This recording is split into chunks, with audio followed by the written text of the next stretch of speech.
I'm coming, bro. Nakangiting wika ni Yuki sa kausap sa cellphone. Kanina pa siya kinukulit ng kanyang mga kapatid kung nasaan na daw siya dahil nagsimula na ang party sa bahay nila. Bilisan mo at kanina pa nayaya mo tang mami. Bakit ang tagal mo daw? Naunahan ka pa ni Haru na nanggaling sa hasyenda. Wika ni Harry. Ito ang pangatlo sa kanilang magkakapatid. Papunta na nga, I'm driving pa. I'll be there in less than an hour. Ngayon ang golden anniversary ng kanilang mga magulang. Present doon ang mga pinsan niya at mga kapatid. Galing pa siya sa hiking sa Davao kaya nahuli siya. Umakyat sila ng Mount Apo. Sige, hintayin ka namin dito. Drive safely. Sabi ng kanyang kapatid at nawala na ito sa kabilang linya. He is Yuki Montemayor Valencia. Kapatid ng mami nila ang daddy ni na Rafael, Kirk at Drake na pawang may mga asawa na. Sobrang close siya sa mga kapatid niyang si Ethan, James, Haru at Harry. Siya ang pang-apat sa kanilang 5. Pinalaki sila ng kanilang magulang na close sa isa't isa. Kahit sa mga pinsan niya ay close din sila dahil ganoon ang kanilang pamilya. Lagi silang nagbabonding. Kahit na nga may asawa na ang iba niyang pinsan, ay hindi pa din nagbabago ang kanilang samahan. He was carefree. Mahilig sa mga adventures tulad ng hiking, marathons, at kung ano-anong buwis buhay na sports. Para sa kanya, kapag buhay ang adrenaline, saka lang niya tunay na nararamdaman na buhay siya. Naputol ang daloy ng isip ni Yuki nang maramdaman niya ang malakas na impact na bumangga sa kanyang likuran. Mabilis siyang napapreno dahil sa lakas ng impact na pagkakabangga ay napunta ang kanyang sasakyan sa kabilang lane. Dahilan para mabangga niya ang isang sasakyan. Tuluyan siyang nawalan ng kontrol sa kanyang kotse dahil sa pagkakabangga na yon at naramdaman niyang bumaliktad ang kanyang sasakyan. Napamura siya sa kanyang isip at narinig niya ang paglangit-ngit ng kanyang sasakyan at mga nabasag na salamin. Napahiyaw siya pero pakiramdam niya ay walang boses na lumalabas sa kanyang bibig. Katapusan na yata ng buhay niya. Help! Hindi niya alam kung malakas ang kanyang boses o mahina, pero ramdam niya ang sakit mula sa kanyang likuran papunta sa kanyang mga mata. Sirena ng ambulansya ang kanyang narinig bago siya tuluyang mawala ng malay. Nananakit ang katawan ni Yuki nang siya'y magising. Nagmulat siya ng kanyang mga mata, ngunit kadiliman ang bumungad sa kanya. Iho, salamat naman at gising ka na. Boses ng kanyang mami ang kanyang unang narinig. What happened, Mom? Bakit ang dilim? Anong oras na? Nasa ospital ka. Na-aksidente ka kahapon. Thank God you're alive. Naalala niya bigla ang nangyari. Nakahinga siya ng maluwag nang ma-realize niya na buhay siya. Pero bakit ang dilim, Mami? Wala akong makita. Isang mahabang katahimikan ng kanyang narinig na sinundan ng isang impit na hikbi. Bro, dahil sa aksidente, you lost your vision. Boses yun ni Ethan at naramdaman niyang hinawakan nito ang braso niya. Ito ang panganay sa kanilang 5. You're kidding me. Hindi pwede, kuya. Ako mabubulag? Hindi pwede yun. Hindi niya matanggap ang sinabi nito. Gusto niyang mag-hysterical. Gusto niyang magwala. Ano bang silbi ng buhay niya kung mabubulag lang din naman siya? Dapat pala namatay na lang din ako. Ayoko ng ganito. Don't say that, bro. Kaya ka nga nakaligtas dahil may chance pang lahat. This is your second chance to live. Boses naman yun ni James, ang ikalawa nilang kapatid. Second chance? Are you fucking kidding me? Bulag na ako. Wala na akong kwenta. Hindi na ako makakakita, di ba? Ano pang chance ang pinagsasasabi nyo? Anak, calm down. Sumingit na ang daddy niya. Nakausap na namin ng doktor. We're looking for a cornea donor. Posible ang cornea transplant sa'yo. Gagawin namin ang lahat para lang makakita ka. For now, you have to take rest para maibalik ang lakas mo. Gagawin namin ang lahat para gumaling ka at maibalik ang paningin mo. Para siyang nauupos na kandilan sa mga sandaling yon. Kapag makakita sila ng cornea donor, saang mundo sila kukuha niyon? At kailan? Hanggang kailan siyang ganito? Bakit sa lahat ng tao, siya pa? Ano bang kasalanang nagawa niya? Namatay nilang sana ako. Umiiyak na wika niya dahil hindi niya matanggap ang kanyang sinapit. Gagawin namin ang lahat para gumaling ka, kaya huwag kang mawalan ng pag-asa. Tulungan mo ang sarili mo na gumaling ka, para kapag nakakita na ng donor, malakas ka na. You have to hold on, Yuki. Nandito lang kami. Hindi ka namin iiwan.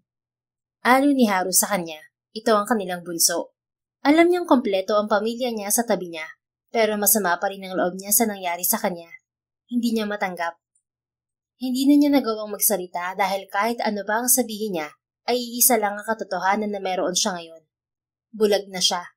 Hindi na normal ang lahat. At wala pang kasiguraduhan kung makakakita pa siya ulit. Sana po hindi niyo na lang ako binuhay. Wika niya sa kanyang isip bago siya ulit dalawin ng antok. Lumipas sa mga buwan, ngunit wala pa rin nahahanap na donor ang pamilya ni Yuki. Tuluyan ang nagbago ang pag-uugali ng binata. Ikaw palang bagong hire na nurse? Tanong kay Andrea ng isang matabang babae na sumalubong sa kanya habang papasok sila sa malawak na mansyon ng mga Montemayor. Opo, ako po si Andrea. Inuunahan na kita, Nurse Andrea. Walang nagtatagal na nurse kay Sir Yuki. Masungit kasi siya at bugnutin kaya habaan mo na lang ang pasensya mo. Sanay naman po ako. Matagal po ako nagtrabaho sa ibang bansa bilang private nurse, kaya handa po ako sa mga ganyan. May ngiting sagot niya habang inililibot ang paningin sa kabuuan ng mansyon. Gusto niyang malula sa gara at ganda ng bahay. Ang yaman pala talaga nila, anya sa isip. Sana lang at nahihirapan na talaga kami kapag walang private nurse si Sir. Ang hirap niyang painumin ng gamot. Lagi pang galit at nagwawala. Nakita nitong natahimik siya. Hindi sa dinidiscourage kita ha, pero yun talagang realidad dito eh. Gusto kong mag-expect ka na ng worst para hindi ka na mabigla. Okay lang, mas mabuti na ngayon. Tipid siyang umiti dito. O siya, dun tayo sa office ni Senyora, siya ang mami ni Sir. Gusto kanyang makausap para makapagsimula ka na din agad. Iginiya siya nito paakyat sa second floor ng bahay. Hanggang fourth floor daw yun. Sa tapat ng pinto ay tumigil siya. Nasa loob si Senyora, dito na muna yung mga gamit mo. Hihintayin na lang kita dito para maihatid na rin kita sa magiging silid mo. Kinakabahan man ay inayos ni Andrea ang kanyang sarili at pumasok sa silid na yon. Nakita niyang nakaupo ang matandang babae habang may hawak na basong umuusok pa. Sa hula niya ay kape. Maligayang pagdating, Iha. Nakangiting bati nito. Salamat po, Senyora. Ako po si Andrea. Ako po yung natanggap na nurse. At inilahad niya ang kamay na malugod naman itong tinanggap. Nice meeting you, Andrea. Have a seat, Iha. Tumalima naman siya at naupo. Nais ko lamang sabihin sa'yo na medyo mahirap alagaan ng aking anak. Masyado na siyang bugnutin at aburido kaya sana, Iha, tiisin mo siya hanggang sa makahanap kami ng donor para sa kanyang cornea. Nahihirapan kasi kaming alalayan siya at painumin ng gamot. Lagi niyang sinisinghalan ng kanyang mga dating nurse. Hindi naman siya dating ganyan. Mabait siya noon at magiliw sa mga tauhan namin. Huwag po kayong mag-alala, Senyora. Sanay po ako sa ganyan. Matagal po ako nagtrabaho sa ibang bansa at marami po akong experience sa mga ganyang bagay. Mabuti naman kung ganun, Iha. Sana kahit papaano ay maibalik man lang ang sigla ng aking anak. Ayaw niyang lumabas ng silid at lagi na lang nagkukulong. Ginagawa naman namin ang lahat para makahanap ng donor. Ngunit mahirap talaga. Kahit sa ibang bansa ay may mga kontak na din kami pero lagi kami nasa hulihan ng listahan. Halos 6 na buwan na kaming naghahanap. Huwag po kayong mag-alala at makakakita din po kayo ng donor. Sisikapin ko pong matulungan kayo kay Sir. Salamat, Iha. Tinakasan pa kami ng nakabunggo sa kotse ng anak ko. Kaya hanggang ngayon pinaghahanap pa rin siya ng pulisya. At sana man lang ay makapagbayad siya sa ginawa niya. Pero ang walang ya, nagtago pa at tumakas. Maging ang pamilya niya hindi alam kung nasaan na siya. Naikuyom ni Andrea ang kanyang kamao. Dahil ang guilt sa kanyang puso ay unti-unting nabubuhay. Kilala niya kung sino ang nakabangga sa sasakyan ni Yuki Valencia, ang kanyang kuya Arman. Lasing ang kanyang kuya na nawalan ng preno. Himalang nakaligtas ito at konti lamang ang naging galos. Sa sobrang kabado nito ay tumakas to. Pinaghahanap na din ito ng mga pulis. Nasa ibang bansa siya nang mabalitaan ng aksidente. Kaya marahil hindi siya kilala ng ginang nakaharap. Ayon sa kanyang pamilya, ilang beses niyang may pumunta sa bahay nila ng mga pulis at kamag-anak ni Yuki. Pero gustuhin man nilang managwat ang kuya niya, hindi rin naman nila alam kung nasan to. Samantalang siya naman ay hindi makatulog dahil nakokonsensya sa nangyari sa naging biktima nito.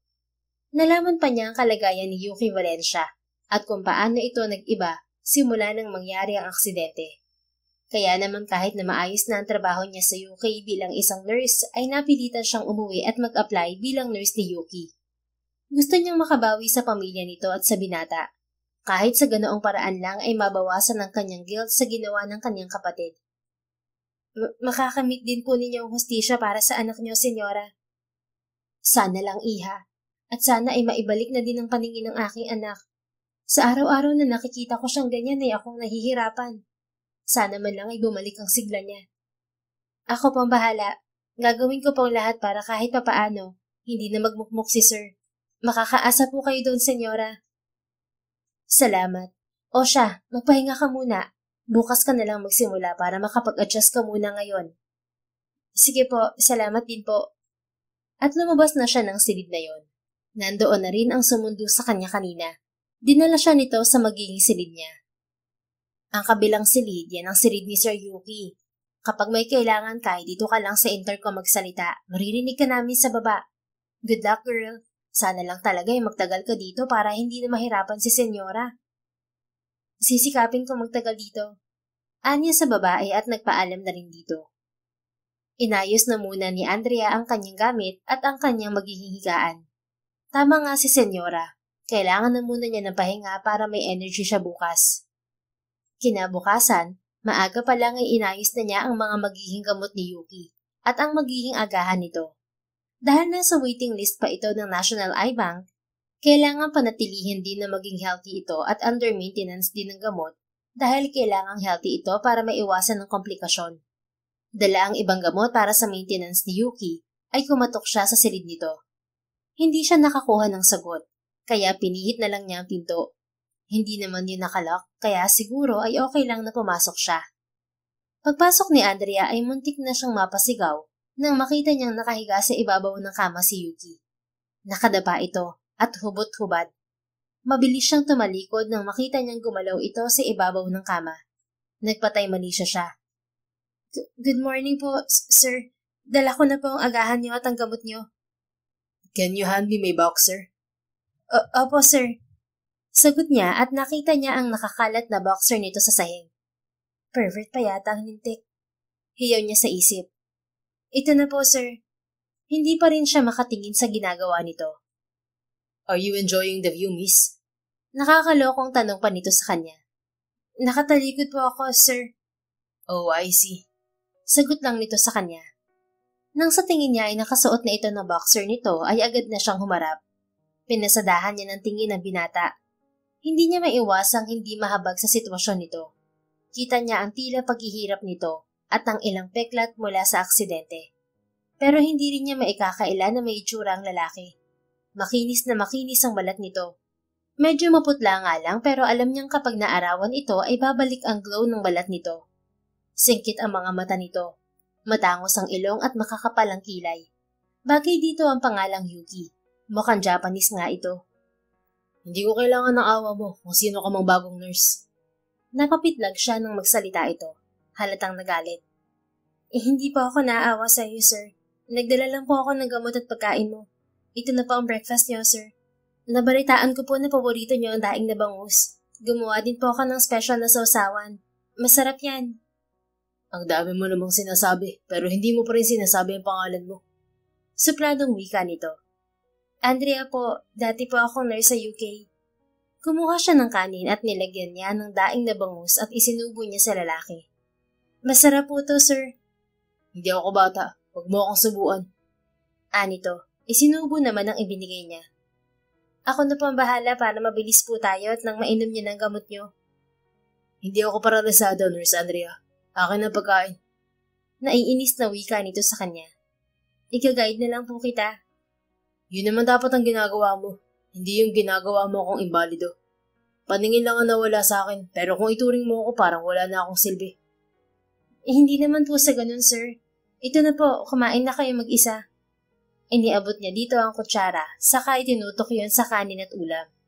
Nahihirapan man si Yuki, ngunit nakita niya kung paano ito makiramdam. Mukhang sanay nga. Pinagmasdan na lamang niya ito. Gusto po ba ninyong buksan natin ang bintana niyo, sir? Para kahit paano ay makapasok ang sikat ng araw. Kailangan din po ninyo yun, vitamin D. Nagpapatawa ka ba? Please stop talking. Ang pinakaayaw ko sa lahat yung madaldal. Natahimik na lang si Andrea sa pambabara nito. Hindi na lang siya nagsalita at nakatingin na lang dito. Ayoko na. Yan na ba ang pinagmamalaki mong sausawan? Parehas lang naman ang lasa. Akin na yung gamot ko para makaalis ka na. Kinuha naman niya ang maintenance nito at inilalayan niya itong uminom ng tubig. Pagkatapos nito ay akma itong hihiga. Ayaw po ba ninyo maglakad-lakad sa labas, sir? Para hindi po kayo mainip dito sa loob. Please lang, lumabas ka muna. Ayoko nang kausap. Sige po, kapag kailangan po ninyo ako, tawagan niyo lang ako. Inayos na niya ang mga gamot nito at pinagkainan. Sinulyapan niyang muli ang lalaki at nakita niyang nakapikit na ito. Nakikita at nararamdaman niya ang frustration nito ng mga sandaling yon. Siguro ay dahil nasa silid lang ito palagi kaya ganoon. Kailangan niya makumbinsi din ang lalaki na lumabas din ng kahit ilang minuto araw-araw. Yun ang magiging misyon niya. Habang wala pang ginagawa si Andrea ay naisipan niya munang tumulong sa mga nagluluto sa kusina. Kahit na mag-slice lang ng mga ingredients na ginawa niya. Naboboard kasi siya kapag walang ginagawa. Hindi naman ganyan si Sir Yuki noon. Sa kanilang magkakapatid, siya ang palangiti at halos ka-close namin. Pero simula nang mabulag siya, naging laging mainit ang ulo niya. Kwento ng isa sa mga kasambahay habang magkatulong silang naghihiwa ng sangkap. Pero mukhang mabait naman talaga siya. Siguro dinamdam lang talaga niyang nangyari sa kanya. Anya, at dahil yun sa kagagawa ng kapatid niya. Ang dating masayahing tao ay naging mainitin ng ulo dahil sa pagiging reckless driver ng kanyang kapatid. Hindi kaya ng konsensya niya ang mga nalalaman niya sa bahay na yun. Kaya kailangan mong bumawi, Andrea. Gawin mong lahat para maibalik ni Yuki ang sigli niya. Anang isip niya. Nurse Andrea, maliligo na daw si Sir, pinapatawag ka. Anang isang kasambahay na kararating lang. Tumango siya at itinigil ang kanyang ginagawa. Umakyat na siya sa silid ni Yuki at nakita niyang nakaupo ito sa gilid ng kama. Tulungan mo ako. Sabi lang nito nang maramdaman nitong dumating na siya sa silid niya. You want me po na samahan kayo sa loob, sir? Do you wanna see me naked? Ihanda mo lang mga gamit ko. Kaya ko maligo mag-isa, okay? At tumayo ito. Mabilis niya itong inalalayan papunta sa loob ng banyo. Sure po kayo na kaya niyo mag-isa? Stop asking stupid questions. Now leave. Bumuntong hininga si Andrea at lumabas ng banyo. Narinig niyang binuhay na nito ang shower sa loob. Inihanda niya ang mga susuotin ng lalaki. Pakiabot ng towel, nurse. Tapos na ako. Kinuha agad niya ang towel at iniabot sa kamay nitong nakalabas sa pinto ng banyo. Maya-maya pa ay lumabas ito ng banyo na nakatapis lamang. Inalalayan niya ito at iniabot niya ang underwear nito. Hindi ako nagsusuot ng ganyan. Mainit. Magbo-boxer lang ako. Okay po. Medyo asiwa pa siya pero kumuha siya ng boxer sa closet nito. Bali walang tinanggal nito ang tuwalya. Pero mabilis na tumalikod si Andrea dahil baka makita niya ang tinatago nito. Talagang tinitest ng lalaki ang pasensya niya. Baka paraan nito yun para mag-resign siya. Hand me my shorts. Anito sa kanya at iniabot naman niya. Binigay din niya ang damit nito. Halatang sanay na din si Yuki sa mga simpleng gawain. Kita niyang parang ayaw ng lalaki na itinituring itong parang may sakit. Gusto po ba ninyong tuyuin ko ang buhok niyo? You wanna do it? Oo naman po. Sanay naman po ako sa ganyan eh. Natutuwang wika niya dahil hindi tumanggi si Yuki sa kanya. Kumuha siya ng tuyong towel at marahan niya yung ipinuna sa buhok ng lalaki. Malalago ang buhok nito. Marahan niya din itong sinuklayan. Alam niyo po, sir, mas okay po na lumalabas-labas po kayo para kahit papano nakakalanghap kayo ng sariwang hangin. Mabilis po kasi kayong mabagot kapag nandito lang kayo sa loob. Anong gagawin ko dun? Wala naman ako makikita. Magpa-araw po, sasamahan ko po kayo. Promise hindi po ako dadaldal. Importante din po na minsan ay lumalabas-labas kayo para naman ma-activate ang inyong serotonin. Para hindi na po palaging mainit ang ulo nyo. Kahit walang paningin ay sinulyapan siya nito dahil sa huling sinabi niya. Sinong hindi iinit ang ulo kapag nasa ganitong sitwasyon ka? Do you think I can find a reason to be happy every day? Dahil ko pang nasa kulungan. Hindi naman po sa ganun, sir. Pero po kapag hinayaan nyo lang nalamunin kayo ng lungkot at frustration sa araw-araw, nagsasayang po kayo ng araw niyon. Valid po ang nararamdaman nyo. Pero may mga tao po na gusto kayong makitang masaya. At kahit papaano ay maging masigla. Hindi man araw-araw na kailangan masaya kayo, pero subukan din po ninyong mabuhay katulad ng dati. Alam ko po mahirap, pero hindi naman po masama kung susubukan nyo. Ang masama po ay yung parang tinuluyan na ninyo ang sarili nyo na mabuhay sa ganyan. Isipin nyo rin po ang pamilya nyo na nagmamahal sa inyo at gusto kayong bumalik sa dati. Natahimik ito saglit. Ayoko. Lumabas ka na. Tatawagin na lang kita ulit kapag may kailangan ako. Bagsak ang balikat na tinapos ni Andrea ang ginagawa. Nakita niyang umakyat na sa higaan niya ang lalaki. Mukhang mahirap nga itong pasunodin, pero hindi naman siya basta-basta susuko. Gagawin pa din niya ang lahat para lang mapapayag niya itong lumabas ng bahay. Noong tanghali na ay kumain lang ng konti si Yuki at uminom ng gamot, pero hindi na ito masyadong nagsasalita. Kaya naman noong hapunan na ay nag-decide na si Andrea na magbukas ng usapan. Habang hinahanda niya ang mga pagkain nito ay nagsisimula na siyang magtanong sa lalaki. Alam niyo po ba sir, nung nasa UK ako, meron po akong patient na may cancer. So? Supladong sagot nito sa kanya. Anong connect nun sa akin? Tingin mo may paki ako? Nakwento ko lang po, very inspiring kasi siya. He has no chance to live. Nasa terminal na stage na siya pero pinilit pa rin niya na ma-spend yung huling araw niya na na-appreciate ang buhay niya. Ang pamilya niya, ang mga tao sa paligid niya, kahit ng mga nurses at staff doon sa ospital, binigyan niya ng time. That was the time when I realized kung gaano ka-importante ang buhay ng isang tao. Nakita niyang natigilan si Yuki sa ikinwento niya, kaya naman nagpatuloy siya sa pagsasalita. Baka isipin po ninyo na pakialamera ako at kabago-bago pa lang ay marami nang sinasabi. Pero sa nakikita ko po sa inyo at sa mga naririnig ko dito, you used to love going out. Mahilig daw po kayo sa adventures. Kaya alam ko po ang frustration nyo na nandito lang kayo sa loob ng kwarto nyo, sir. Pero alam po ba ninyo na you can start again by going out? Feeling the sun on your skin, smell the breeze of fresh air. Nawalan lang po kayo ng paningin pero you still have the chance to live. At maramdaman ulit ang mundo. Huwag po ninyong ikulong ang sarili nyo dito sa 4 na sulok ng silid na to. Who are you?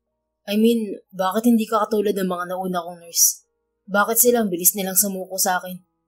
I know I'm being rude, pero to be honest, kasi hindi ko talaga sila maramdaman. Alam kong nababagot na rin sila sa kakabantay sa akin.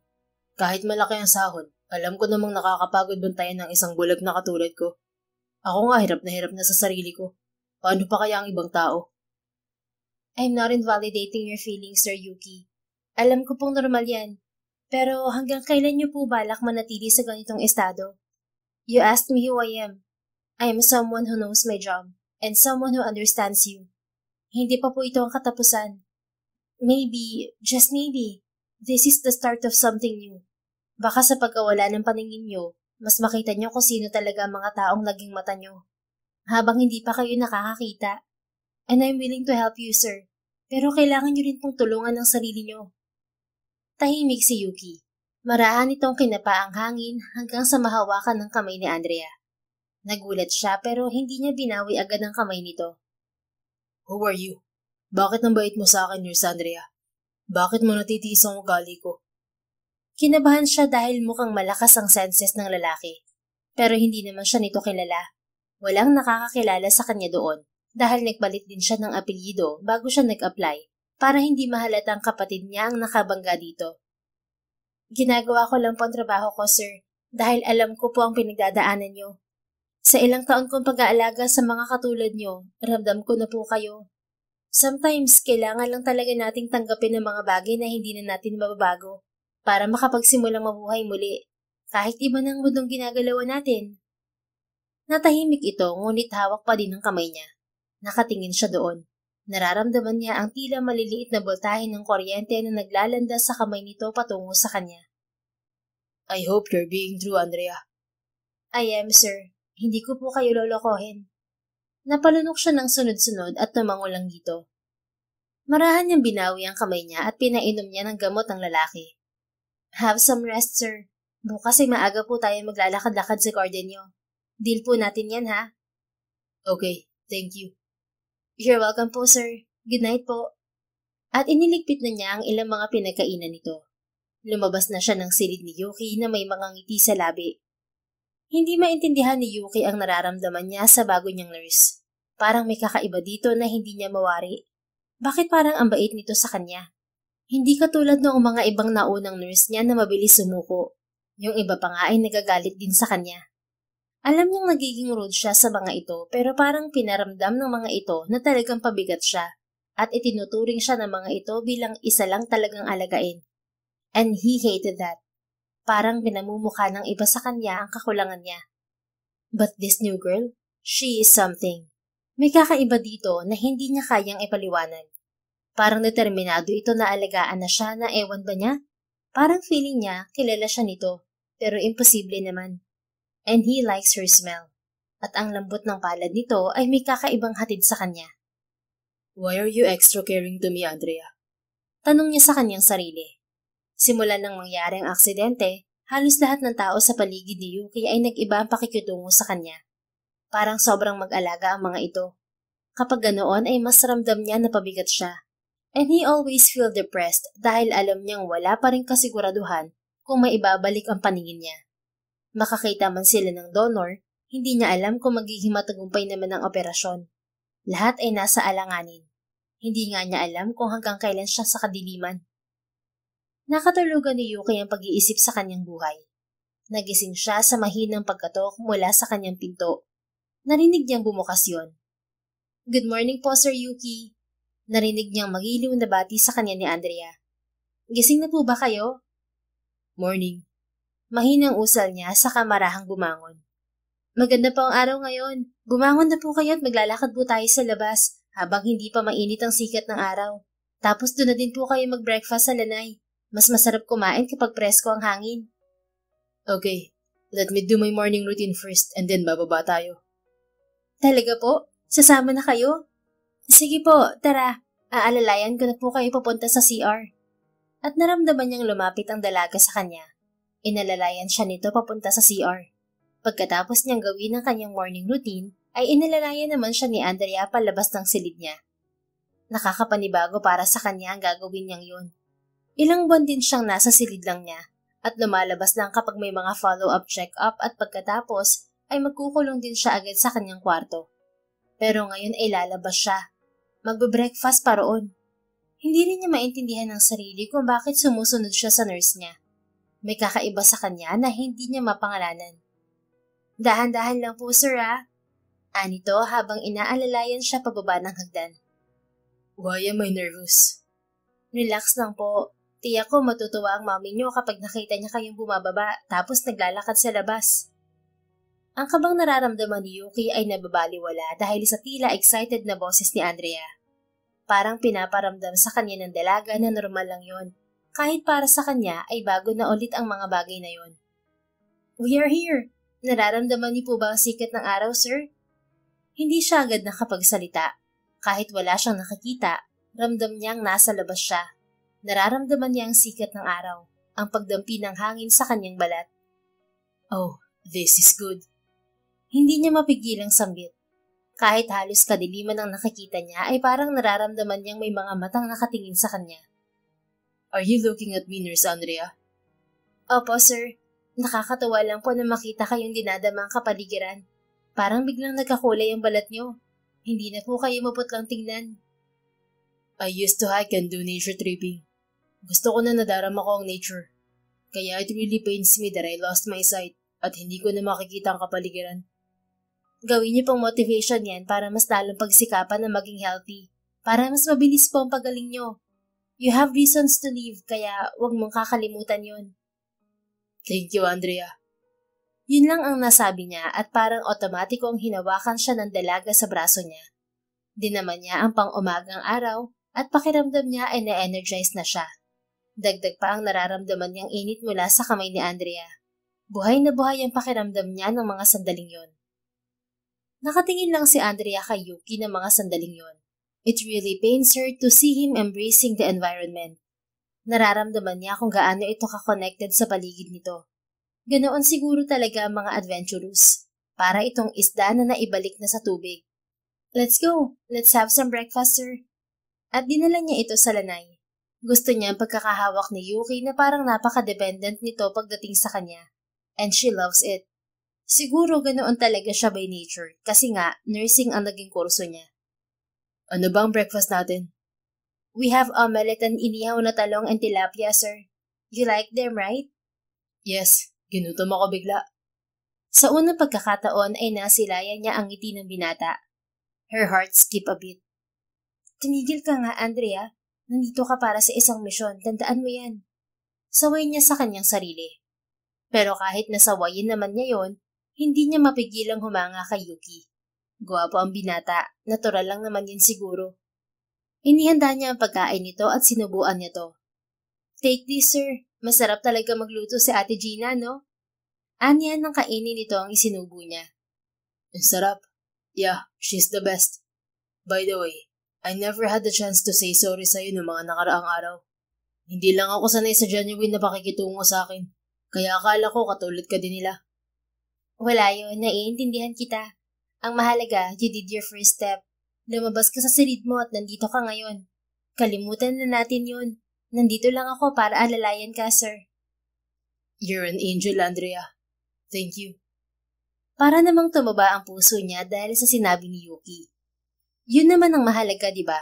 Ang misyon niya ay pagaanin ang buhay nito at ipadama dito na mawala man ang paningin nito ay may pag-asa pa rin. Yun lang ang paraang alam niya para makabawi dito. Pagkatapos nilang kumain ay nag-decide pa si Yuki na manatili muna sa garden area. Nakita niya kung gaano na-miss ng binata ang lumabas-labas. Tell me about yourself, Andrea. I want to know you more. Natigilan siya. Anong sasabihin niya dito? Siyempre wala siyang choice kundi ang panindigan ng kwento na ginawa niya. Bunso po ako. Yung dalawang kapatid ko nasa ibang bansa. Nabanggit ko na po sa inyo na sa UK ako dati nagtatrabaho bilang nurse. Totoo naman ng part na yon. Ang hindi lang totoo ay ang dalawa niyang kapatid na nasa ibang bansa. Why did you choose to go home? Maganda naman siguro ang buhay mo sa UK. Malaki ang sweldo ron ng nurse. Dahil nalaman ko ang tungkol sa ginawa ng kuya ko. Hindi ako pinapatahimik ng konsensya ko. Gusto sana niyang sabihin pero natatakot pa siya. Oo, pero iba pa rin ang malapit sa pamilya. Saka malaki naman na magpasahod ang pamilya mo, sir. Buhay na buhay pa rin ako at ang pamilya ko sa sweldo ko rito. Biro niya dito. Napangiti lang si Yuki. May boyfriend ka na ba? Or asawa? Napatingin siya sa tanong ng lalaki. Pero hindi na lang niya nilagyan ng mali siya. Wala, mahirap isingit sa trabaho kapag ganon. Good. Biglang sabi nito. Ano po, sir? I mean, good for you. Dahil alam mo ang priority mo. Hindi nito naitago ang pamumula ng mukha nito. Nabigla din siguro sa sinabi nito. Tara na, Nurse Andrea. Akyat na ako. Medyo masakit na sa balat ang init. Bukas na lang ulit. Tumayo ito, ngunit nanatili lang siyang nakatingin dito. Huwag ka nga OA, Andrea. Huwag mong bigyan ng meaning yun. Hindi ka dictionary. Saway niya sa kanyang sarili. Tumayo na din siya at inalalayan si Yuki pabalik sa silid nito. Pakiramdam niya ay nakangiti ang puso niya. Bakit kaya? Lumipas sa mga araw sa pagitan nilang dalawa at naging magaan ang sitwasyon nila. Pakiramdam ni Andrea ay naging malapit ang loob niya kay Yuki dahil lumabas ang pagiging outgoing ng binata. Magaan itong kasama at laging may kwento sa kanya sa tuwing magkasama sila. Maging ang ina nito ay masaya sa progress ng binata. You know what, Andrea? I'm really thankful na dumating ka dito. You opened so many things to me. Wika ni Yuki sa kanya isang umaga. No, sir. Ikaw mismo ang nagbukas ng maraming bagay para sa'yo. Kumbaga, umalalay lang po ako. Pero ikaw talaga ang nagbukas ng mga pinto. The credit is not mine to take. Para sa'yo yan. Ngumiti ang binata sa kanya. At sa tuwing ginagawa nito yon ay hindi maiwasan ng puso ni Andrea na hindi mahumaling sa mga ngiti nito. Pinapagalitan niya ang sarili dahil alam niyang hindi naman yun ang ipinunta niya doon. Pero kaya ba niya yung pigilan? Simula nang mabulag ako, everything went down. Sa pangarap ko at sa kinabukasan ko. Nagtatanong din ako sa sarili ko kung may chance ba ako makakita at kung wala na, sino pang tatanggap sa akin. Pero nung dumating ka, pakiramdam ko may nakakaintindi na sa sitwasyon ko. Dahil naiintindihan talaga kita, sir. May mga tao talaga na tatanggapin ka kahit ano ka pa. Kasama na roon ang pamilya mo na mahal ka. Totoo nga pala yun, no? Na kapag nawalan ka na ng paningin, mas mararamdaman mo kung sino yung mga sincere sa'yo. Dahil yung damdamin mo mismo ang nakakakita. Minsan kasi madaya ang mga mata. Kung ano lang ang gusto nitong makita, yun lang ang paniniwalaan. Siya naman ang napangiti sa sinabi nito. Are you smiling, Nurse Andrea? Paano mo nalaman? Nararamdaman ko lang. Can I touch your face? Oo naman. Nahihiyang sagot niya. Naramdaman niyang di naman ng mainit na palad ni Yuki ang kanyang muka. Mula sa kanyang mga mata, ilong at sa kanyang pisngi. Feeling ko para kang angel. The only regret that I have is that hindi ko nakikita kung gaano kakaganda ang umiti. Tinanggal nito ang kamay sa mukha ng dalaga. Nag-init naman ang pisngi ni Andrea dahil sa sinabi nito. Hindi naman ako maganda, sir. Kaila niya, pero alam naman niyang papasa siya bilang maganda. Marami siyang manliligaw at ilang beses din siyang sinasali sa pageant noon. Pero talagang mahiyain siya at kulang sa lakas ng loob sa ganoong exposure. You are. I can feel it, Nurse Andrea. Sus, binola mo pa ako, sir. Tara na nga po sa loob at mukhang masakit na ang init ng araw. Andrea. Tawag nito sa kanya nang tumayo na siya. Bakit, sir? I know this is selfish, pero kapag dumating ang araw na naoperahan na ako, pwede ka bang sumama? I want you to be there. Gusto kong ikaw ang isa sa mga una kong makikita bukod sa pamilya ko. It really touched her. Mag-iisang buwan pa lang siya sa mansyon ng mga ito pero ramdam na niya ang attachment ni Yuki sa kanya. And she doesn't mind. Pero pinuto din agad ang ilusyon niyang yon dahil alam niyang kapag naging okay na si Yuki, ay hindi na siya pwedeng manatili sa tabi nito. Hanggang doon lang ang misyon niya. Kapag nakakita na ito ay kailangan na niyang umalis dahil hindi habang buhay ay kailangan niyang itago ang pagkatao niya. Pero hindi niya ito kayang makitang ma-disappoint. So she said yes. Oo naman, sir. Hindi kita iiwan hanggang sa gumaling ka. Thank you, ah. At ginagap nito ang kamay niya. Kanina ka pa thank you ng thank you, sir. Tara na at nang makaligo ka na. Baka mangamoy ka na niyan. Biro niya dito. Ikaw ha? Inaamoy mo pala ako. Naaamoy lang, sir. Siyempre kapag inaalalayan po kita. Andrea. Sir? Pwede bang huwag ka nang magpo sa akin? Saka huwag mo na akong isir. Naku, nakakahiya naman po, lalo na sa mami mo. E di kapag tayong dalawa lang, maging casual ka lang sa akin. Saka gusto kitang kaibigan. Po? Kaibigan? Oo. Ayaw mo ba? Gusto, syempre.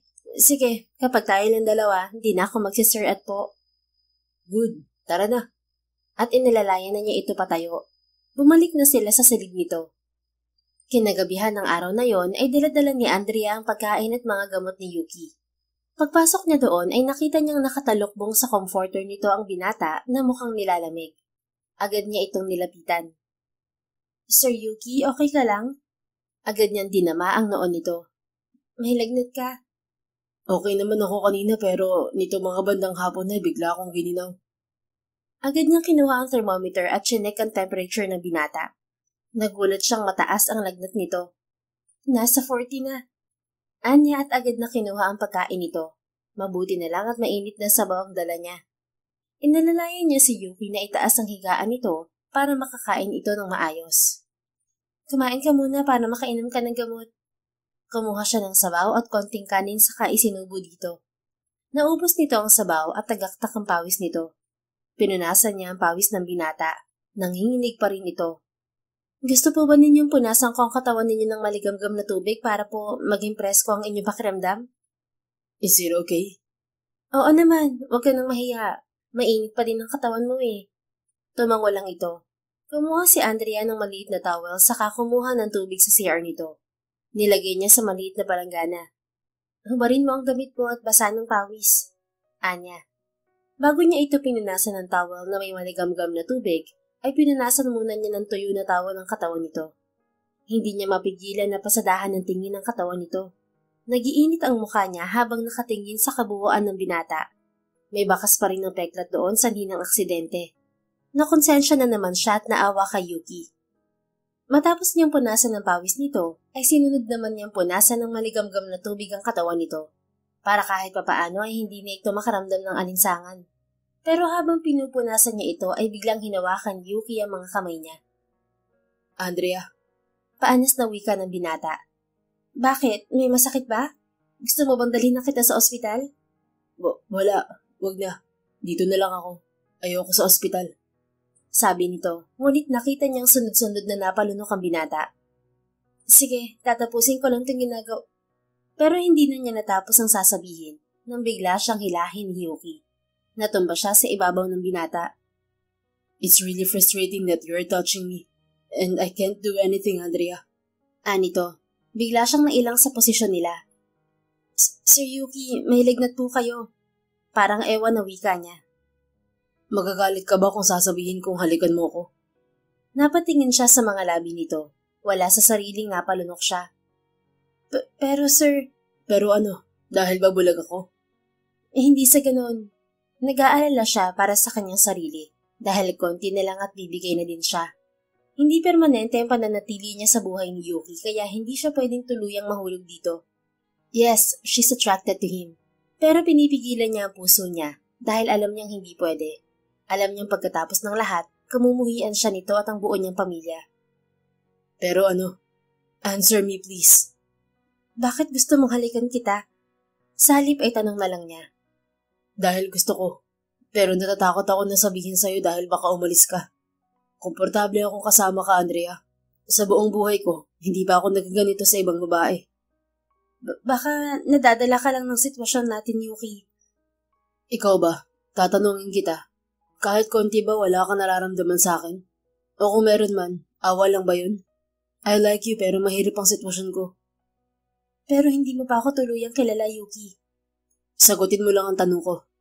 He demanded. I like you, pero hindi pwede dahil pasyente kita. The hell I care. Naramdaman niyang hinawakan nito ang kanyang muka. Hinanap ng mga labi nito ang labi niya.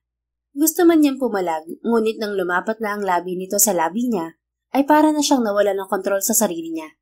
Ginantihan niya rin ang halik nito. Does it mean you like me too? Hindi ka naman mahirap magustuhan. At siniil siya ulit nito ng halik. Hindi niya alam kung ang init ba mula sa katawan nito ay dahil sa lagnat o dahil sa nag-aapoy nilang damdamin. Hindi siya sigurado. When he stopped kissing her, parang gusto niyang magprotesta. Pero alam niyang hanggang doon na lang muna. You are mine now, Andrea. Bulong nito sa kanya. Sir Yuki. Anya at umalis sa ibabaw nito, ngunit hinawakan nito ang kamay niya. Yuki na lang diba kapag tayong dalawa? Kapag okay ng lahat, promise me you will stay.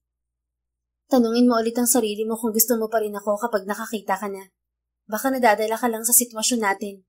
Baka dahil ako lang lagi ang kasama mo, kaya akala mo ako na lang ang babae sa mundo. No. Kahit nasa gitna ka pa ng milyong tao, alam kong ikaw pa rin ang pipiliin ko, Andrea. But if that's what you want, sige gagawin ko. Sana hindi magbago ang tingin mo sa akin. Hindi mangyayari yun, Yuki. Anya sa isip na hindi niya masabi. Walang magbabago. Sabi na lang niya. Hinila siya ulit ng binata sa kaniyakap. I am happy na nasabi ko na nararamdaman ko. You give me light, Andrea. Sana tuloy-tuloy na to. Hindi ko alam kung anong ginawa mo sa akin, pero unang pasok mo pa lang sa silid ko. Unang dinig ko pa lang sa boses mo. Unang dampi pa lang ng kamay mo sa balat ko. Iba na agad ang nararamdaman ko. Ang bilis-bilis ng tibok ng puso ko. Pero ang sungit mo sa akin noon, hindi ka pa nagdamit.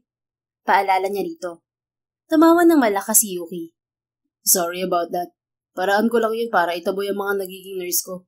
Nakita mo na ang katawan ko, ah. Hindi, no? Tumalikod kaya agad ako. Tanggi niya, pero ang totoo ay wala na rin naman itong malilihim sa kanya. Nakita na niya ang buong katawan nito. Gusto kita, Andrea. Gustong gusto. Hintayin mo akong gumaling at makakita ulit. Pangako na mararanasan mong alagaan at mahalin ng isang Yuki Montemayor. Sige, maghihintay ako. Pero alam niya sa sarili niya na may limitasyon ng lahat. At alam niyang hindi niya mararanasan ng alagaan ng lalaking sa maigsing panahon ay minahal niya agad sa kabila ng kapansanan nito at ugali noong una. I'm sorry, Yuki.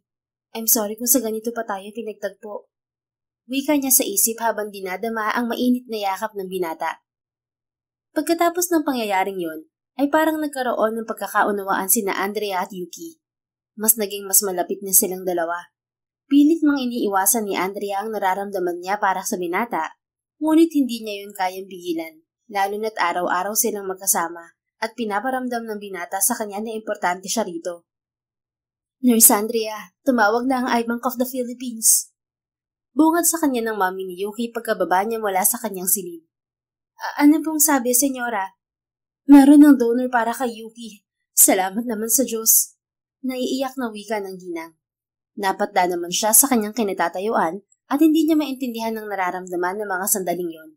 Masaya siya para kay Yuki, ngunit may bahagi ng kanyang puso ang natatakot dahil alam niyang malapit nang matapos ang misyon niya sa binata. Sobrang saya ko po, senyora. Kami rin, iha. Magandang balita to para sa anak ko. Ang mabuti pa ikaw na magbalita sa kanya. Alam ko naman kung gaano kalaki ang pinagbago ng anak ko simula nang dumating ka dito sa mansyon. At masayang-masaya ako na nagkakasundo kayo. Ikaw din ang rason kung bakit bumalik sa dating ugali si Yuki. May tiwala siya sa'yo at magaling kang nurse. Salamat talaga, iha. Walang anuman po. Hindi lang po talaga pwedeng sukuan ng mga katulad ni Sir Yuki. Sagot niya dito at nagpaalam na. Naging mabilis ang kanyang mga hakbang papunta sa silid ng binata. Ngumiti ito nang maramdaman na lumapit siya rito. Yuki, meron ako magandang balita sa'yo. Bungad niya rito. Parang hindi nga kayang itago ng boses mga magandang balita na yan, ah. Siyempre naman. Kasi po, nakahanap na sila ng eye donor mo. Finally, meron ng chance para makakita ka ulit. Talaga? Hindi maitago ang kasiyahan sa mukha ng binata. Oh Lord, salamat po. Tuwang-tuwang wika nito. Give me a hug, Andrea. I'm so happy. I'm so excited to see you kapag nakakita na ulit ako. Lumapit siya kay Yuki at hindi niya napigilang maiyak nang yakapin niya ito. Huwag kang umiyak, Andrea. Hindi ka ba masaya for me? Masayang-masaya ako para sa'yo. Alam kong ito na ang matagal mo nang hinihintay. I know. At pwede na ako makapagsimula ulit kasama ka. Natigilan siya. Hindi pwede. Sorry, Yuki. Anya sa isip. Hindi na niya magawang magsalita, bagkus ay niyakap niya lang ng mahigpit ang binata. I want to kiss you, Andrea. Bulong nito sa kanya at naramdaman niyang naglakbay ang mga palad nito sa kanyang katawan. Hindi na siya nagdalawang isip pa at ibinigay niya ang gusto ng binata. Hinalikan niya ito pabalik. Kung yun man ang huling pagkakataon na maipadama niya dito ang nararamdaman niya ay gagawin niya. Mas lumalim ang halik nito sa kanya. I want to make love with you, sweetheart. Paanas pa nitong wika na ang kamay ay kung saang-saang bahagi ng kanyang katawan naglalakbay na para bang memoryado nito ang bawat parte niyon. Hinayaan lang niya ito at pinagbigyan. Inisip niyang ang mga alaalang yun na lamang ang babaunin niya kapag umalis na siya sa buhay ng binata. Wala siyang pagsisisi na ibinigay dito ang kanyang pagkababae. Mahal niya ito. Sigurado na siya roon. Mabilis na lumipas ang mga araw para sa cornea transplant ni Yuki. Siya ang naging katuwang ng binata para sa paghahanda nito. Kasakasama siya sa bawat check-up nito hanggang sa araw ng transplant nito. I'm afraid, Andrea. Anang binata dahil kinabukasan na ang transplant nito. Hawak ni Yuki ang kanyang mga kamay. Huwag kang kabahan, nandito lang kami para sa'yo. Let's stay positive na magiging successful ang operation mo. Please stay here, okay? Gusto kong paglabas ko bukas ay nandito ka pa rin. I will. Hindi kita iiwan. Gusto niyang masamid sa huling bahagi ng sinabi niya dahil alam niyang bilang na lang din ang mga araw na kasama niya ito. Sa araw mismo ng transplant ay nandoon si Andrea para sa binata. Bilang kahilingan na rin yun ng magulang nito. Napapansin na rin ng mga ito na komportable na sa kanya si Yuki kaya walang humpay pa rin ang pasasalamat ng mga ito sa tulong niya sa binata. Nagtagal ang operasyon ni Yuki ng mahigit 1 oras. Paglabas nito ng operating room ay nakita niya ang saya sa mukha ng mga doktor. Successful po ang eye operation ni Sir Yuki. Under observation pa din po siya ngunit malaki po ang percentage na walang rejection na mangyayari dahil sa healthy po at match ang tissues ng donor at ng pasyente. Let's hope for the best sa mga susunod na mga araw. Balita ng doktor sa kanila. Oh God, salamat naman sa Diyos. Salamat, Doc. Mangiyak-ngiyak na wika ng ina ng binata. Walang pagsidlan ang kanilang saya sa natanggap na balita. Congratulations, Yuki. Sana tuloy-tuloy na ang pagaling mo. Anya sa binata nang mailipat na ito sa regular room nito. May bandage pa ang mga mata nito. Siya na lang muna ang nasa silid dahil kinakausap pa ng magulang ni Yuki ang doktor nito. Thank you for staying, Andrea. Malaki ang naging impact mo sa akin sa journey ko na to. Ano ka ba? Wala yun. Pero masaya ako na ganun ang nararamdaman mo sa akin. Hindi na naman niya naitago ang emosyon, kusang naglandas ang mga luha sa kanyang mga mata. Bakit umiiyak ka? Kahit hindi pa ako nakakakita, ramdam kong umiiyak ka, sweetheart. Wala lang. Masaya lang ako dahil alam ko kung gaano mo kagusto na maibalik ang paningin mo. This is tears of joy. I can't wait to see you and start a new life with you. Once na makakita na ako, sasabihin ko na kina mami yung tungkol sa atin. Sure ako na masusurpresa sila at matutuwa. Hindi siya agad nakasagot. Sa halip na kilig, mas lalong bumigat ang dibdib niya sa mga sinabi ng binata. Bukas o makalawa aalis na siya. Tapos na ang misyon niya. Hindi siya dapat manatili. Hinawakan ni Yuki ang kamay niya. Magpahinga ka muna para may lakas ka. Mahina niyang sabi. Alam ko na medyo stressing ang operation. Oo nga, para akong dinuduyan. Hinigpitan nito ang pagkakahawak sa kamay niya. Please stay, okay? Gusto ko pagising ko, andyan ka. Nandito lang ako, hindi ako aalis. Sagot niya. Kahit ang totoo, halos mapunit ang puso niya sa kasinungalingang yon. Ilang sandali lang, narinig niya ang mahinang paghinga ni Yuki. Tanda ng pagkapagod at pag-asa. Marahan niyang binawi ang kamay niya at tumayo. Pinagmasdan niya ang mukha ng lalaking halos 1 taon na ring nasa dilim. At ngayon, may pag-asang muling makakita. Ngunit kasabay ng liwanag na darating ay ang pagkawala niya. Lumabas siya ng silid, pilit itinatago ang luha. Sa di inaasahang sandali, nakasalubong niya ang ina ni Yuki sa hallway. Pleasant ang mukha nito na gaya ng dati. Mas lalo pa ngayon dahil sa successful operation ng anak nito. May sasabihin po sana ako, senyora. Anya sa matanda. Ano yun, iha? Kahit ano sabihin mo lang. Kung may hihingin ka at kaya namin, ibibigay agad namin. Malaking utang na loob namin sa'yo dahil hindi mo pinabayaan ng anak namin. Wala po akong ibang hihingin. Bala ko lang po sanang mag-leave muna ng ilang araw. Bibisitahin ko lang po sana mga magulang ko sa probinsya. Tumawag po kasi sila at gusto akong makita. Pagsisinungaling niya. Yun lang kasi ang tanging paraan para makaalis siya na may respeto pa rin sa mga Montemayor. Ganoon ba? Walang problema. Kailan mo babalak magbakasyon? Ngayon po sana. Inihintay ko lang po talaga na maoperahan si Yuki bago magpaalam sa inyo. Sorry po kung biglaan. Okay lang. Deserve mo rin ng pahinga. Alam ba to ni Yuki? Hindi po. Ayoko po siyang mag-alala pero kayo na lang po ang bahalang magpaliwanag sa kanya. Kung yan ang desisyon mo, iha, pumapayag ako. Sana lang ay bumalik ka agad at alam mong hahanapin ka ng anak ko. Tumango lang siya bilang pagtugon. Walang salitang lumabas sa kanyang labi dahil alam niyang sa bawat hakbang palayo ay lalong lumalayo ang posibilidad na muli pa silang magkita. I'm sorry, Yuki. Anya sa isip habang papalayo sa ospital. Hindi niya kayang sabihin ng harapan, kaya sa tahimik na dasal na lang niya ito idinaan. Alam niyang hindi siya ang babaeng makakasama nito sa dulo, pero habang buhay niyang babaunin ang mga alaala nilang dalawa. Yung mga araw na siya ang naging mata ni Yuki sa dilim. Yung mga gabing siya ang pinapakinggan nito. Yung mga sandaling kahit sandali lang, naging kanila ang mundo. Samantala, ilang linggo nang nakalabas si Yuki sa ospital ay walang Andrea na bumalik. He's still waiting for her. Did you call her, Mom? Bakit hanggang ngayon wala pa rin siya? Baka kung napaano na siya. Nag-aalalang tanong niya. Nasa sala sila at sinadya niyang makibalita sa ina. I did. Lahat ng mga contacts na nilagay niya sa kanyang resume ay tinawagan na namin. Ngunit lahat sila hindi alam kung nasan si Andrea, anak. Pati ako'y nag-aalala na rin sa batang yun. Sabi niya, ilang araw lang siyang mawawala.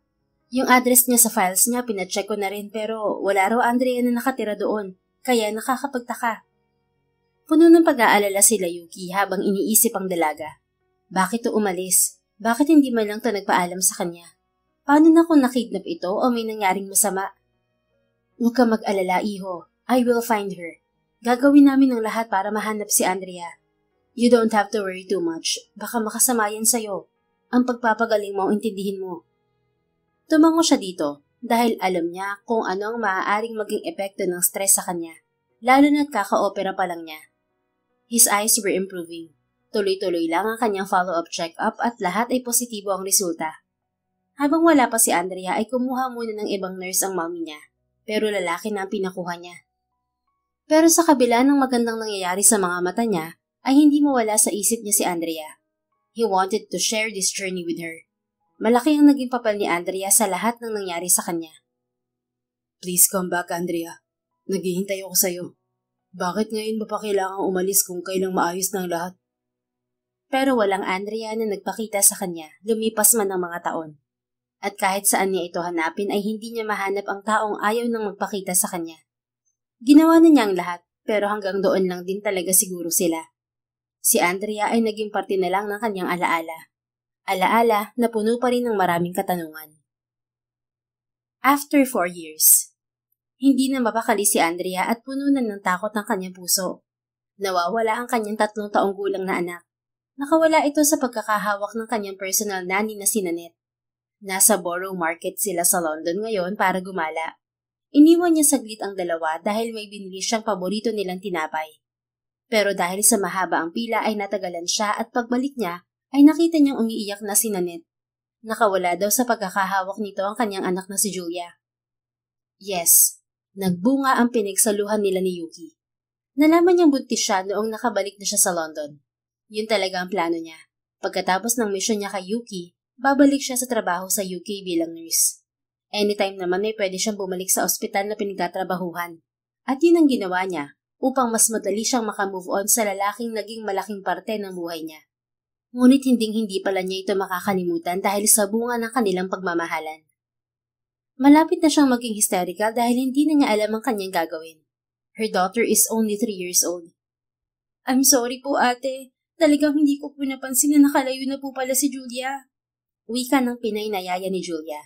Matagal na sa kanya si Nanette. Nakilala niya ito sa UK at nag-offer magyaya kay Julia. Kapag weekend ay siya ang nag-aalaga sa anak.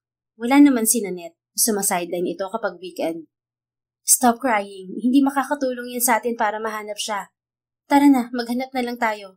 I'm sure hindi pa siya nakakalayo. Naglabas siya ng cellphone at inopen ang picture ni Julia saka nagsimulang magtanong sa mga tao roon habang pinapakita ang litrato ng anak. Excuse me, did you see this little girl? She's my daughter. She went missing. Tanong niya sa lalaking nakasalubong nila.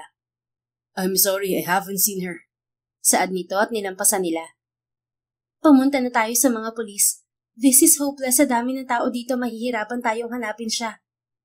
Wala na siyang time na sisihin si Nanette. Every minute is important. Kahit na parang sasabog na siya sa loob, ay pigil-pigil niya dahil hindi yun makakatulong. Kailangan niyang maging composed at kalmado kahit na naiiyak na siya. Julia is her life. Noong nalaman niyang buntis siya, sinikap niyang matustusan ang lahat ng needs niya. Doon na din siya nanganak sa UK.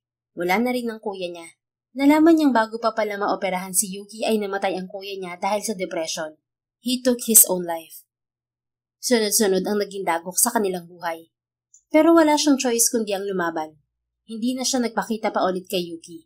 Hindi niya kayang harapin to, lalo na at itinago niya rito ang kanyang pagkatao maging ang tungkol sa kuya niya. Kontento na siya sa bagong buhay niya ngayon. Kontento na siya sa kanyang anak. Pero minsan, hindi pa rin mawala sa isip niya si Yuki. Julia, please iha, magpakita ka na. Hindi niya namalayan na naiyak na siya pagpasok niya sa loob ng police office. Pero laking gulat niya nang makita si Julia na hawak ng isang lalaki. Umiiyak ito, at pagpasok niya sa pinto ay napatingin doon ng kanyang anak. Mommy! Umiiyak na wika nito. Mabilis niyang nilapitan ng kanyang anak at niyakap. Kakaiba ang relief na naramdaman niya. Oh, thank God we found you. How are you, baby? I'm okay po. I'm sorry po I made you worried. It's okay, baby. But why did you leave Ate Nanette? Where did you go? I saw a red balloon, Mommy. I followed it but I got lost. I'm sorry, Mommy. Umiiyak ng wika nito. Sa murang edad ng kanyang anak ay parang nakakaintindi na ito sa paligid. Don't leave your daughter unattended. Anong lalaki sa kanya? Seryoso ang boses nito. Thank you, and it won't happen again. I'm sorry. Umangat ng tingin ng lalaki at parang tumigil ang mundo ni Andrea nang magtama ang kanilang mga mata. No way. Hiyaw ng kanyang isip nang makilala kung sino to. Dito lang pala kita mahahanap. Anong lalaki sa kanya na puno ng kaseryosohan ang buong muka. Thank you, mister. We will leave now. Mabilis ang mga hakbang niya habang papalabas siya ng police station. Pero mabilis na iniharang ng lalaki sa kanya ang katawan nito bago pa siya tuluyang makalayo. Is she my daughter? Hindi kita kilala. Please, nagmamadali kami. Really, Andrea? Your eyes can't lie. Please, hindi kita kilala. Just leave us alone. Kung hindi, sisigaw ako. Why are you making things complicated, Andrea? Talaga bang hindi mo ko kilala? Mommy, he saved me. He's not a bad guy. Anang anak niya na napansin yata ang tensyon sa pagitan nilang dalawa ng lalaki. Tinatakot mo ang anak ko. Please just leave us alone. Hindi kita kilala, mister. Nagmamadali kami. Hindi pa tayo tapos. Ani Yuki at binigyan siya ng daan. Nagmamadali siyang umalis doon at nang makita niya si Nanette ay mabilis silang pumunta ng sasakyan. Nangihinang binuhay niya ang makina ng kotse at nag-drive sila pa uwi. Sa ilang oras lang ay maraming nangyari sa kanya at maraming emosyon ang nabuhay.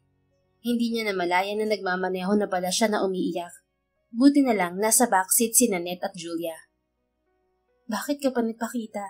Maayos na ang buhay ko. Tinakasan na kita. Bakit kailangan mo pang magpakita? Wika ng kanyang isip habang nakatingin sa daan. Alam niyang wala siyang karapatang masaktan dahil siya ang nang-iwan. Pero kumikirot ang puso niya. Marahil dahil sa panghihinayang sa nasayang nilang pagmamahalan ni Yuki. Kinabukasan pagkagaling ni Andrea sa kanyang trabaho, ay didiretso na siya sa kanyang apartment. Pero palabas pa lang siya ng ospital ay nakita na niya ang figura ni Yuki na nakaabang sa kanya. Agad siyang sinalubong ng lalaki. Let's talk, Andrea. Seryosong wika nito nang malapit na siya. I don't have business with you. Yes, we have. Itinago mo sa akin ang anak ko. Natigilan siya at napatingin siya dito. What are you talking about? Sinong anak ka sinasabi mo? Don't lie to my face. Anak ko si Julia, alam ko. I did everything to find you. All those years simula nang umalis ka, doon na lang umikot ang buhay ko. Ang hanapin ka. Hindi mo ba alam kung gaano kasakit para sa akin na umalis ka ng walang closure? You ghosted me. Left me with no answer at all. I was left hanging. Sobrang hirap sa akin nun, Andrea. Umasa ako na pagmulat ng mga mata ko, ikaw ang una kong masisilayan. Pero umalis ka nang walang paalam. Bakit? Anong kasalanan ko sa'yo? Minahal lang naman kita, di ba? Hindi niya maiwasang hindi masaktan sa mga sinabi nito. Damang-dama niya ang hinanakit sa kanya ng lalaki. Napayuko siya dahil hindi niya kayang salubungin ang mga titig nito. Guilty siya sa lahat ng sinabi nito. Just leave me alone. Isipin na lang natin na hindi natin nakilala ang isa't isa. I'm okay now, Yuki. Please. Paano naman ako? Hindi ba napaka-selfish nun? Sarili mo lang ang iniisip mo. At hindi mo inisip ang sakit na ginawa mo dahil sa pang-iwan sa ibang tao. You were cruel. Hindi ko alam kung anong klaseng tao ka. I only want my daughter to know me, and I want to know her. Hindi na ako naghahabol sa iyo kung ayaw mo na sa akin. Kahit saan ako na lang sana. She felt guilty dahil totoo lahat ng sinasabi nito sa kanya. Sa kakatago niya ay hindi na rin niya alam kung anong klaseng tao na siya ngayon. Napabuntong hininga siya. Hinarap niya ito. Hindi rin kaya ng konsensya niya na ipagkait dito ang kanilang anak. Okay, fine. Pero wag mong bibiglain ang anak ko. Bata pa siya para sa mga ganitong bagay. Hahayaan ko na muna na makalapit ka sa kanya. Dahil karapatan mo yun. But don't do anything stupid. You're the one who made stupid things, which makes everything complicated. Kaya wag mo akong pagsabihan na wag gumawa ng stupidong bagay. But okay, I will accept it. Basta hayaan mo akong makasama kong anak ko. Hindi na niya alam ang gagawin niya. Hindi niya napaghandaan ng pangyayaring to dahil akala niya natakasan na niya ang lahat. Pero alam niyang kapag lalo siyang tumatanggi ay mas lalo lang ipipilit ni Yuki ang lahat. Kaya pagbibigyan na muna niya ito. Saka na niya iisipin ang mga susunod na hakbang na gagawin niya. Ang tanga mo, Andrea. Bakit ba hindi mo naisip na bilinharyo ang sinaktan mo at ginost? Lahat kaya niyang gawin, mahanap ka lang. Paninisi niya sa sarili. Napilitan siyang isama si Yuki sa apartment niya, pero usapan na nilang wala pa silang sasabihin sa bata.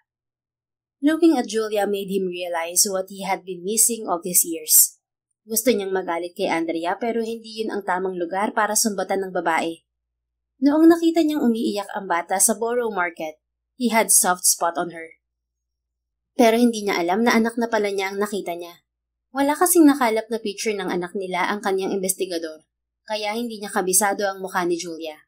Pero napansin na niya na may similarity ito kay Andrea.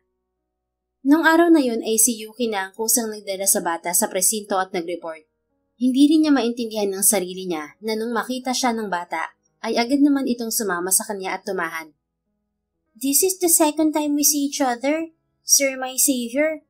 How are you po? I'm happy to see you po. Magiliw na tanong ni Julia sa kanya habang nasa sala sila ng maliit na apartment ni Andrea. Naong natagpuan niya ito sa market, nahalata na niya agad na Pinay ang bata dahil sa lagi nitong paggamit ng po at opo sa dulo ng mga sinasabi. Masasabi niyang maganda ang pagpapalaki ni Andrea sa anak nila. Minus nga lang na naiwala nito si Julia at hindi rin naman ito ginusto. I'm doing fine, young lady. I'm happy to see you too. Are you now friends of Mommy? Yes. By the way, how about you? How are you? Do you speak Tagalog? I'm fine po. Yes po, I'm bilingual po. Mommy taught me Tagalog ever since I was 1 year old. Sabi po niya, Pinoy ako kaya dapat I can speak Tagalog too. Wow, that's impressive. Humahangang puri niya rito. Thank you po. Oh, we baked some cookies today. You wanna taste it po? Yeah, sure. I would love to. Okay, wait for me po ha. I'll get it. At tumakbo ito papunta sa kusina.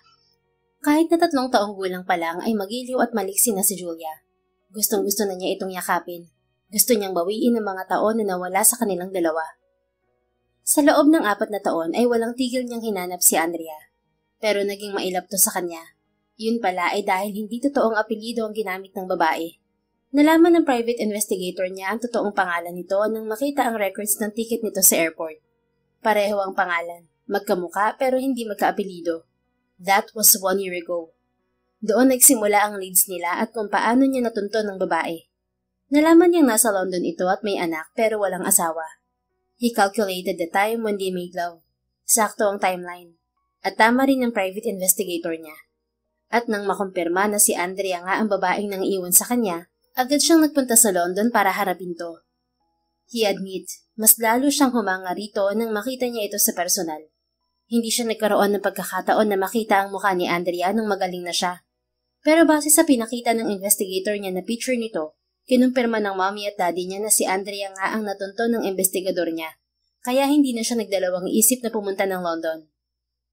Here, taste it po. Ate Nanette baked this. Untag sa kanya ng anak niya. Oh, thank you. Kinuha niya ang bigay nito at tinikman. Nakita niyang tuwang-tuwa ang bata. Julia, time to sleep. Biglang lumabas sa silid nito si Andrea at nakabihis na ito ng pantulog. Pwede kang bumalik bukas kung gusto mo. Hanggang kailan ka ba dito sa UK? Baling nito sa kanya. Hanggang sa maiuwi ko kayo. Pero hindi niya yun sinabi. I still don't know. Go to sleep, Julia. I will see you again tomorrow. Is that okay? Okay na okay po. At nabigla siya nang dumukwang ang bata at hinalikan siya nito sa pisngi at niyakap. Pagkaway tumakbo ito papunta kay Andrea. Hindi niya inaasahan yun. Sa ikalawang pagkakataon ay bumilis muli ang tibok ng puso niya gaya ng pagtibok niyon para sa ina nito. Sobrang saya niya. Hindi niya akalain na ganito pala ang feeling ng mayakap at mahagkan ng sariling anak. Gusto na niyang iuwi sa Pilipinas ang mag-ina niya. Hinatid ni Andrea si Julia sa kwarto nito. Hinintay niya ang babae na makalabas ng silid nito matapos nitong patulugin si Julia. Nagulat pa ito nang makitang nandoon pa siya sa salas. Bakit hindi ka pa umuwi? Kailangan natin mag-usap, Andrea. Imbes ay sagot niya habang nakatingin dito ng mariin. Halata na naiilang to. Para saan? Ginawa ko na naman ang gusto mo Pero hanggang saan? Hanggang kailan akong ganito? Gusto kong magalit sa iyo sa mga araw na pinagkait mo sa amin ng anak ko. Wala akong ginawang masama sa iyo, Andrea. Minahal kita. Pero bakit ginawa mo sa akin to? Nagyuko lang ito ng ulo dahil hindi siguro kayang salubungin ang mga titig niya. I'm sorry. Yun lang ang tanging nasabi nito. Sorry for what? For everything. Bakit, dahil nagsinungaling ka? O dahil iniwan mo ako sa ere? Andrea, alam ko ng kapatid mo ang nakabangga ng sasakyan ko. Alam ko na rin na nagpanggap ka noon para makalapit sa akin. You did what you think is right. Hindi ako galit sa'yo. Hindi ako galit sa kapatid mo. Pero galit ako sa ginawa mong paglayo at pagtatago. Running was not the best option. Marami na tayong panahon na nasayang. Yung anak natin, hindi ko man lang nakita habang lumalaki. Hindi man lang kita nadamayan sa pagbubuntis mo. Hindi man lang kita nadamayan sa lahat ng problema mo. Bakit ayaw mo ko maging karamay? Hindi mo ba ako minahal? Umiyak na ito sa harap niya. Nakita niya ang paghihirap nito. Nararamdaman niya ang bigat na dinadala nito. Yun lang ang paraan na alam ko. Wala akong maisip na iba kundi ang tumakbo. Dahil sa kahihiyan at takot. Nasira ang buhay mo dahil sa kapatid ko, Yuki. Nilapitan niya si Andrea at niyakap. God, how can she hate this woman? Ito ang naging liwanag niya sa mga panahong nakakubli siya sa dilim. Your brother who took his life donated his cornea to me, Andrea. He was my eye donor. Nag-angat ito ng tingin. Puno ng pagtataka ang nasa mukha nito. I didn't know. Dahil ayaw ng kuya mo na may makaalam. Pero sinabi niya sa girlfriend niya bago siya magpakamatay na idodonate niya ang mga mata niya sa taong nabangga niya. Akala ng girlfriend niya nagbibiro lang ang kuya mo. Hindi sineryoso ang sinabi niya. But the next morning, he found him dead. At nag-iwan siya ng sulat na nagsasabing ibibigay niya ang cornea niya sa taong nabangga niya. Tumawag ang girlfriend niya sa iBank. And that's it. I had my donor and my operation. Hindi ko alam kung bakit hindi niya sinabi sa inyo. Pero yun ang nalaman ng private investigator ko. Wala kasi akong contact sa pamilya ko nang nasa bahay niyo ko. I did it on purpose, para hindi kayo makahalata. When I came home, nalaman ko na lang na wala na si kuya. Ang sabi lang nila ay kinain ng depression pagkatapos ng aksidente. At wala ring nabanggit si na mama sa akin na nag-donate ang kuya ng cornea niya.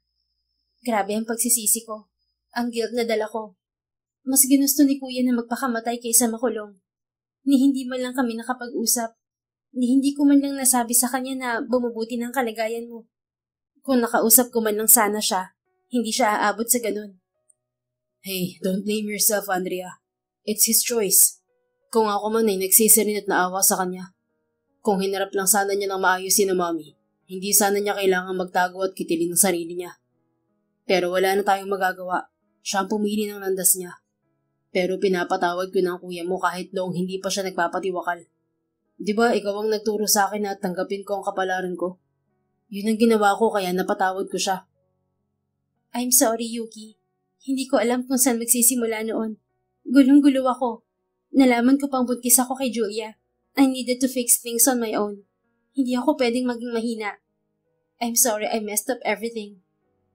Naging mahigpit ang yakap niya sa babae. Hindi pa naman huli ang lahat, Andrea. We can start again. Start again? Marami akong kasalanan sa iyo at sa pamilya mo. Kaya nga magsisimula tayo ulit, di ba? Hindi ka rin hinuhusgahan ng pamilya ko. In fact, sila pa ang may sabi na iuwi ko na kayo ni Julia. Do I deserve this? Ang isang maling desisyon mo ba sa buhay ay madedefine ng buong mong pagkatao? You did so many good things, Andrea.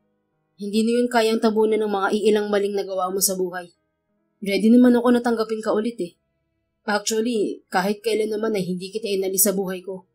Sa loob ng 4 na taon, wala akong inatupag kundi hanapin ka. Kinalimutan ko ang pagiging adventurous ko dahil mas pinagbuti ko ang treasure hunting. Ikaw at ang anak natin ang kayamanan kong walang katumbas na halaga. Oh, Yuki. Buong buhay ko habang wala kay pinaparusahan ko ang sarili ko sa lahat ng mga ginawa ko.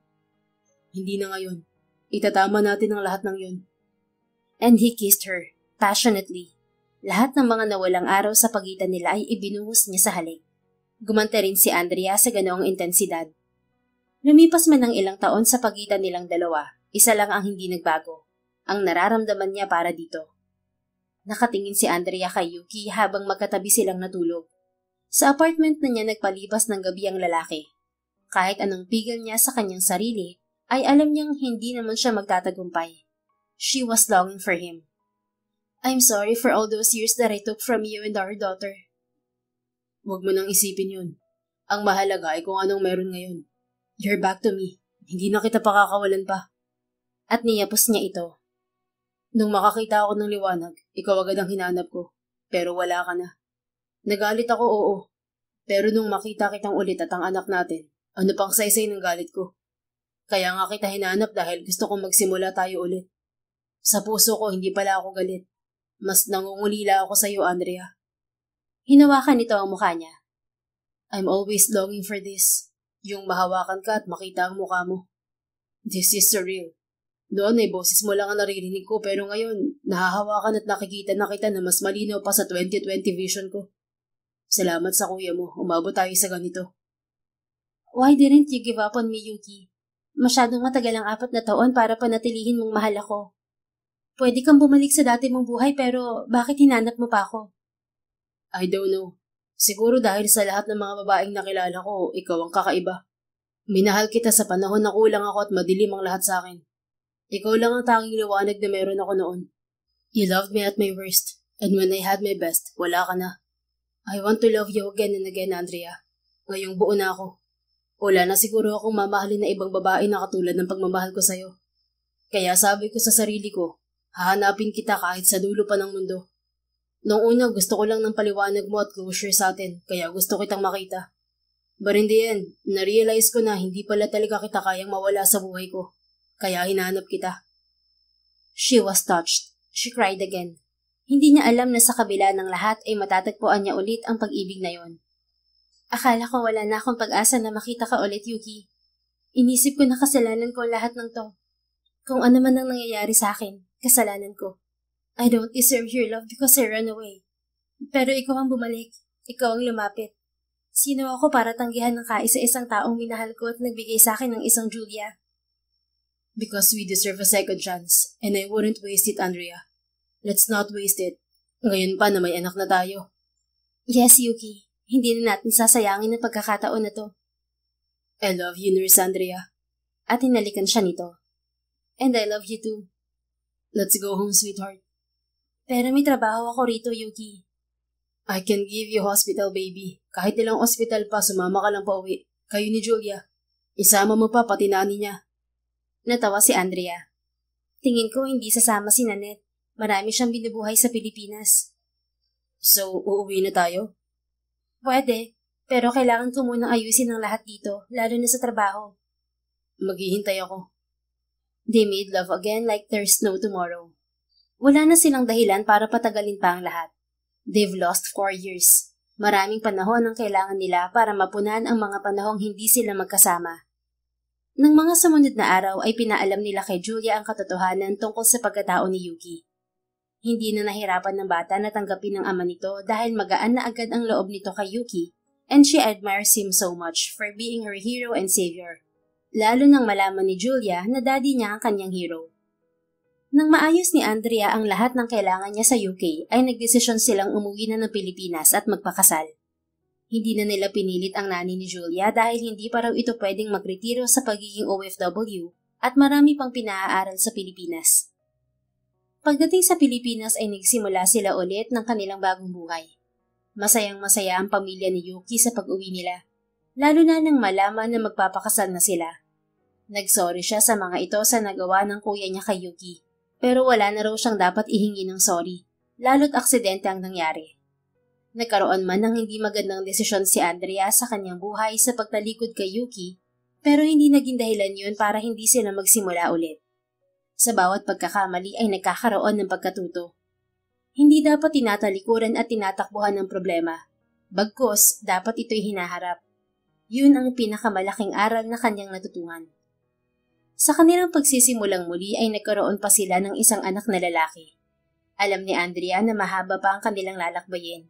Maaaring marami pang maling desisyon ang magagawa, ngunit kalmado na siyang lalo at meron na siyang asawa na aawat sa kanya kung sakaling magkamali siya. Napatunayan na niya ang pagmamahal ni Yuki para sa kanya. At si Yuki, hindi ito nakakalimot sa araw-araw na ipadama sa kanila ang pagmamahal nito. Wala nang mangiiwan at wala nang maiiwan, dahil sabay na nilang haharapin ang hamon ng hinaharap. The end. Kung nagustuhan mo ang istoryang ito, please don't forget to like, comment, and share it with your friends. Your support really makes a difference. Thank you and see you sa ating next story. Keep safe and be blessed.